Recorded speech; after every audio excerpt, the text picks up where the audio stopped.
आज या सुन्या सुन्या मैत्रिणींना अंधार टाकल्यावानी वाटते, भूतकाळातील जुन्या आठवणींना पाझर फुटल्यावानी वाटते. निरोप घेऊन पाऊल पुढे टाकताना एका डोळ्याला अश्रू आणि दुसऱ्या डोळ्याला आनंद आहे. आजपर्यंत घड्यातच होतो पण आता तुमच्या घड्यातून उडून जाणार आहे. ध्यान दिल्याने ज्ञान वाढते, ज्ञान दिल्याने ज्ञान वाढते, त्याच ज्ञानाचे मंदिर असते.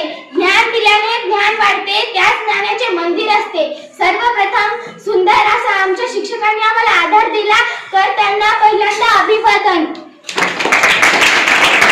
मी आमच्या गुरूंविषयी एक कविता म्हणू इच्छिते. हमारे गुरु ने हमें जीना सिखाया, हमारे गुरु ने हमें जीना सिखाया, ना सिर्फ जीना सिखाया बल्कि हमारी पहचान खुद से कराई, बल्कि हमारी पहचान खुद से कराई. हमेशा दिखाया सिर्फ सच्चा मार्ग, उन सच्चे मार्गों ने हमें आज बोलने के काबिल बनाए.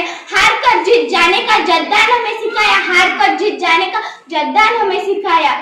आज जर तुमचा खडू फळ्यावर फिरला नसता तर आम्हाला नाही वाटत एबीसीडी आणि बाराखडीचा अर्थ कळला असता.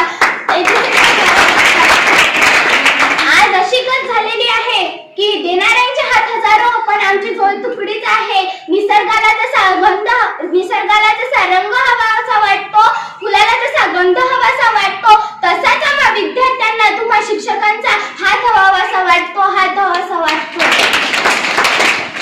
अधूनमधून सुटलेली शाळा आम्हाला खूप आनंद देऊन जायची, पण आज निरोप घेऊन पाऊल पुढे टाकताना रंगाळलेलं मन आहे, रंगाळलेलं मन आहे. आम्ही खूप चुका केल्या आहेत पण त्या चुका माफ करणार हे आम्हाला माहित आहे. करणार ना सर? जाता जाता मी एवढंच म्हणते, कभी डांटते हैं तो कभी प्यार जताते हैं, कभी डांटते हैं तो कभी प्यार जताते हैं. सही रास्ते पर चलना सिखाते, सही रास्ते पर चलना सिखाते.